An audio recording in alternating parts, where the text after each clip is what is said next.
Okay, this is a lecture over PowerPoint 13. And you read, I can't remember what chapter, I think chapter 6 or probably chapter 7 in the spring book. And, he talks about the failure of the common school. And the reason that, one of the big reasons that the common school idea failed was because there was so much segregation involving different ethnicities, different, types of people. And I think that it's important just to give you an idea of it wasn't just, black and white. It wasn't just Native American, and some people didn't even realize that. But there was lots of different ways that people were segregated. So that's what this particular PowerPoint is trying to achieve, is just to give you a little bit of history about how we categorize people in general. Okay? Segregation. So equal educational opportunity was affected by racial and religious discrimination. We know a little bit about this already. We hear about this all the time, but I think it's important just to see some of the history and see some of the pictures of, history, essentially. So segregation became the norm throughout the country and had a lasting impact on education. And I think we've already seen these types of pictures probably before. I believe this picture right here came from Rome, Georgia. And obviously the term back in the day, the acceptable term was colored. Obviously we don't use that term today, but we've seen these pictures before. But have you seen these pictures in Texas? Okay, Mexicans or Spanish, depending on how they chose to be categorized themselves. And it's interesting here too because the grammar is actually wrong. or the apostrophe, the punctuation, the apostrophe doesn't belong there. But anyway, positively no beer sold to Indians here. I think this is an interesting date too, because if you look, it's 1941, and I believe, I can't remember the actual date, but this was before Pearl Harbor. So here's people that didn't know we were involved in World War II yet. I thought this picture was interesting. I found this on the web, so I can't really claim to know much about it, unfortunately, but I have a feeling this is not what it seems. This is probably a day that they set aside for either blacks to go to the zoo or Mexicans to go to the zoo, and they basically just didn't want people, to be surprised, so they probably just set aside a day. They would do this with public pools sometimes. They would, just before they were going to clean out the pool, they would say, okay, this is the day for the Mexicans to be able to come to the pool, or something like that. So, I have a feeling this was not actually discriminating against whites, but no beer sold to Indians. Here's one, positively no Filipinos allowed. Now, I'm from California originally, and there's a large ethnic population of Filipinos there, and so this one, again, it was regional. Segregation was regional. It just depended on where you were. And then this is just a little history lesson. When I'm lecturing, I usually go more into it. I won't here today, but this is just to remind everyone that before what was it, the Mexican War, much of the United States was Mexico. So all of this through here, I mean, obviously there's a different story for Texas here, but a good portion, in fact, all of California, Nevada, right, New Mexico, Arizona, portions of these states were indeed parts of Mexico. And then overnight, after the treaty was signed, after the war, they were United States now. Now, there were people living there, obviously. This is just another, manifest destiny, obviously, was one of the reasons that it took us to all the way across the country. It was the political will of the time and pretty much the view of many in America that we must go all the way to the Pacific Ocean. And, of course, I talked about the Mexican War. This is General Zachary Taylor, and it's, a political cartoon about him, criticizing, obviously, the U.S. role against Mexico.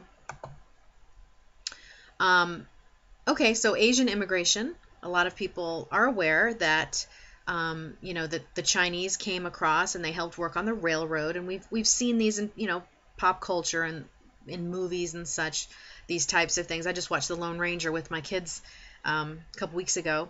But anyway, so and they showed some, Asians or Chinese mainly working on the railroads, but the first wave was in the 1850s, and it was mostly Chinese. And by 1882, okay, there was a Chinese Exclusion Act where they absolutely outlawed Chinese immigration. And then after the Spanish-American War, okay, many Filipinos. This is when the United States sort of did their little try at colonization. Well, imperialism anyway. They didn't really colonize the Philippines, but it did become possible for Filipinos to immigrate to the United States. And many of them, actually, I think the Japanese probably came first, but many other Asian populations came over once the Chinese were excluded and became cheap labor for the fields in California and some of the factories along the West Coast, because they needed cheap labor on that side of the United States as well. Okay, so there's some different court cases that you should probably know about that relate to segregation in schools. And this one is a pretty famous one, and this one's a pretty interesting one as well. On one of the following slides, there's going to be a link you can click on, and you can watch a little movie. It's like 19 or 20 minutes maybe, a little movie sort of documentary about this case. And notice the date. This is before Brown v. Board of Education. It was in 1946. It was in California. And essentially Mexicans and were segregated. They were put in their own schools away from whites. And this was their reasoning that the children possessed contagious diseases. They had poor moral habits, inferior in their personal hygiene. They spoke only Spanish and lacked English speaking skills. So basically, the court ruled that these students should be in schools with English speakers if the intent was to teach English. So that kind of backfired on them. The people, the school board who was giving this argument that, well, they only speak Spanish, so we can't have them with English students. Well, how are they ever going to learn? Anyway, so this is a very important case. And again, this is kind of funny too because, well, for lots of reasons. I mean, if you just look at this poor woman has 40 children. I've counted this picture. There are 40 children in this picture.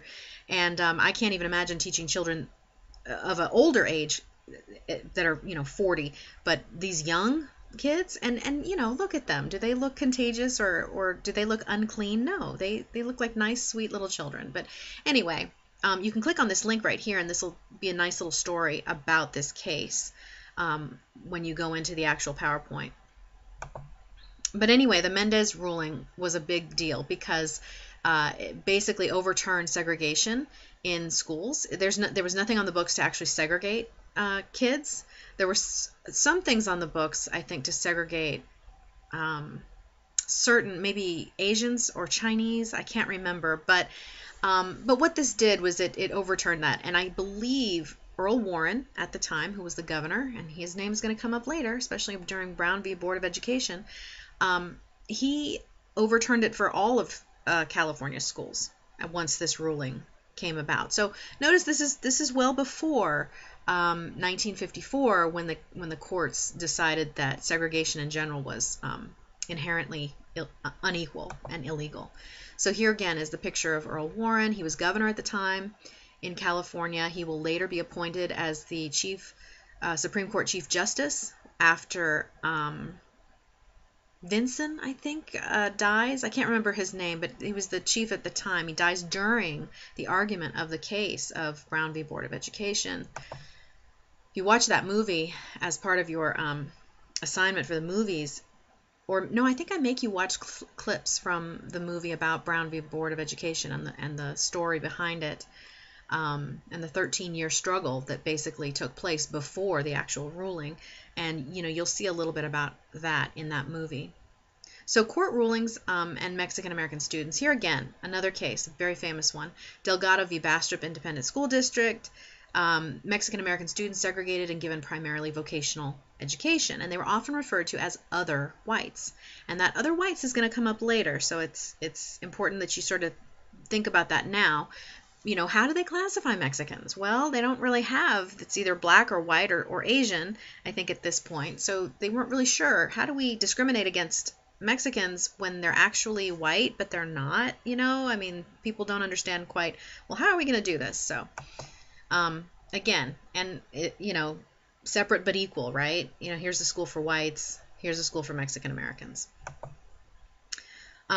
Well, the court ruling in Delgado v. Bastrop was that arbitrary segregation of Mexican American children based on simplistic language tests is illegal and discriminatory, and the state law did not authorize segregation according to the court. So it was overturned, and they were to desegregate and allow Mexican Americans to also go to schools with other Americans.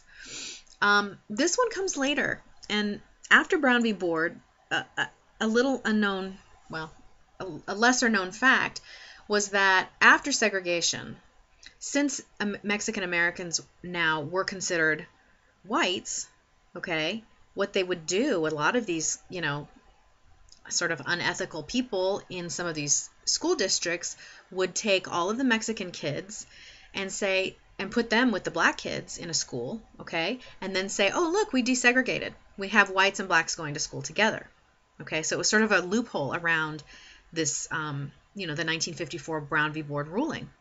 And anyway, but this ruling actually gave an identifiable ethnic code or ethnic minority group for the purposes of school desegregation. And it wasn't until 1970, because again, that people were still trying to get around this rule of actually putting kids of all different, of diverse children together. Okay, and then I think this is the last case I talk about in this PowerPoint, but Lau v. Nichols was important as well. And I think the big takeaway from this one, and you can read this on your own, but the big takeaway from this one is that you cannot discriminate against an ethnic minority or an ethnic group based on language and based on what language they speak, because that is basically saying it's the same thing as discriminating against them because of their ethnicity. Okay, so they sort of conflate language and ethnicity and say you really can't divorce the two. Those two go together. So by discriminating against somebody because of the language they speak, you're essentially discriminating against them because of their ethnic background or who they are, their ethnicity. All right, so that's what that one did. Okay, so here, this one is a couple of years old now, but it's taken from the 2010, population projections. And again, these are not going to add up to 100.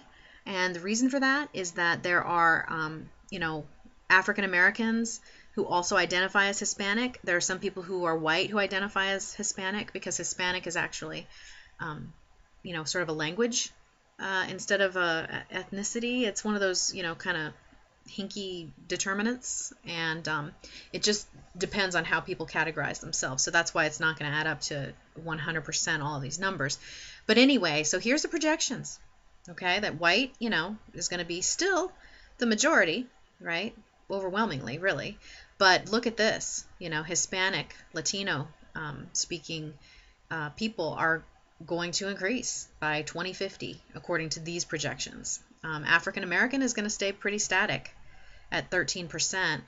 And then, of course, Asian is going to almost double as well.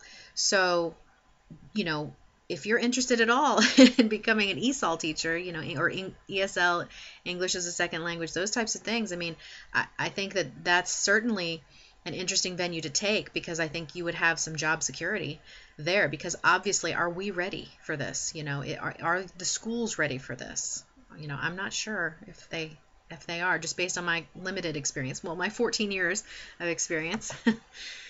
Okay, so there was a really big, I think in the other PowerPoint I talked a little bit about deculturalization, so I won't really go into that here, but there was a big deculturalization effort done to the Native Americans in this country. And the whole point was, turn them into little Americans, get rid of their culture and their background, and then that will help them, I guess, is what people believed at the time. And these poor kids were taken away from their homes, from their tribes, and they were put into these huge boarding schools, and they were basically made to do manual labor. Some of them as young as 5, taken away until they were 18 from their families. They weren't allowed to see their families. They wanted to basically kill a whole generation's culture, so that when these kids eventually went home and raised their own children, that they would raise them American, and that they wouldn't then, have any rebellious inclinations toward the government. I mean, it was just bad news, really.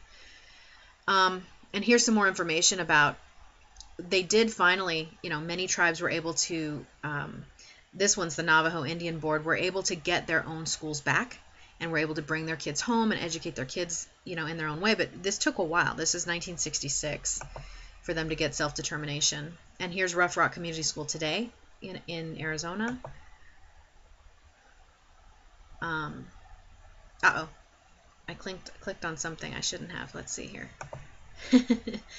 Okay, indigenous education. So these are some of the acts that allowed what I told you about getting the Native Americans able to get their own schools and their own education back in their own hands. So these are some of the acts that went along with that. And then, of course, you've got the Immigration Act of 1965, which kind of changes everything. Because up until this point, you have limits. There are quotas set on what groups of people can come over. And they're usually based on a percentage of who's already here. So, obviously, that's going to...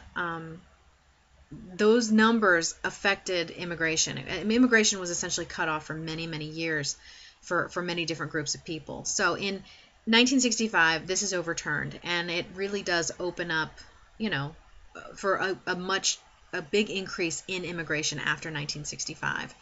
And, some of these are the reasons for it, or just, facts that go along with it. But U.S. schools are forced to respond to this influx of non-European cultures. And unlike they had before, and with much greater numbers, certainly during the first immigration waves that were back around the turn of the century, the schools definitely had to adapt to that. But this was also a really big time where the school populations definitely changed. So the U.S. Census Bureau predicts that by 2040, the majority of school-age children will be members of minority groups.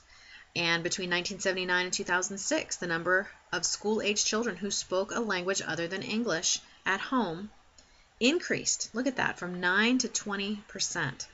So the question is, are U.S. teachers prepared for this kind of language diversity? My undergraduate degree is actually in anthropology, so I remember having to learn, some of these older ways that they used to try and classify races. How do we define race? Okay, and really race is honestly, it's not the right word. We're all part of the human race. There are different ethnicities. But anyway, they used to try and say, oh, well, there's this, the shapes of their skull, there's Caucasoid, that's where Caucasian comes from, there's Negroid, obviously Negroid, and Mongoloid. Now, they don't really use these terms. They do use these terms, I believe, for anatomy reasons, like if you're a forensic anthropologist or something. But, old ideas of race, again, are based on phenotypic characteristics. And phenotypic, unlike genotypic, these are outward looks of what somebody looks like. Okay. So what we've learned now is that we don't do that. We don't try and say, because you can't really, that, based on your skull, your cranium shape, because none of those things are static. You can't. There's only like a percentage that it's more likely that this person would be, let's say, Caucasoid because of their skull shape or something like that, but it's not static. So we have what we call a social construction of racial identity today. And even on the Census Bureau, okay, notice down here, the U.S. Census Bureau rejects scientific and anthropological definitions of race. And now, racial categories are determined by socio-political circumstances. And essentially, people, we identify ourselves, okay? We self-identify based on what we think we are. Even on the census, if they ask you what you are, you check the box that you believe is what represents you. So again, this is a social construction. This has nothing to do with your DNA or, obviously your DNA can show differences in ethnicities, but it's not like we sit and we say, okay, I'm going to take my DNA and then that's how I'm going to identify. You're going to identify based on what you look like, usually based on phenotype. And then this is just another little interesting tidbit. The Census Bureau in the 70s, they were trying to determine further the Hispanic idea and the Hispanic term. They were trying to determine what was Central American, what was South American, these types of things. They were trying to get more specific. So in order to do this, they introduced Central American and South American distinction on the census that you would fill out. And 1 million people apparently made this choice, which was just way more than they expected at the time. So the researchers followed it up, and they went, house to house, and they knocked on doors, or they went and they called people up. And what they found was that some people who lived in Kansas, okay, were identifying as Central American, as in they live in, the central part of America. And some people in Alabama, Mississippi, and so forth were identifying as, South American instead of Southern American. So it was just, the terms were unclear. And, that obviously threw out some of those results during that time frame. So, this basically leaves us with continuing questions, okay? Should public schools attempt to preserve the home language of non-English speaking students? Should the public schools consciously attempt to change or Americanize the culture of immigrant students? Should public schools preserve the cultures of immigrant Native American and Mexican American students? So, these are definitely continuing questions for schools, and many of these things, and I know from experience, are dependent on the kind of funding a school has. I've worked in schools where I was on my own pretty much, and I had a large percentage of ESOL kids in my class, and I had to come up with lessons, I had to come up with worksheets, I had to come up with all kinds of things to try and address their needs pretty much on my own. And this was, a while back, but because of lack of funding. And then I've worked at schools where we have whole departments of people, where we have about 4 or 5, ESOL teachers who can actually pull the kids out and do their own lessons, and then they can also come in and help me adapt some of my lessons to their needs and these types of things. So these are just important things to keep in mind. All right, that's it for that PowerPoint.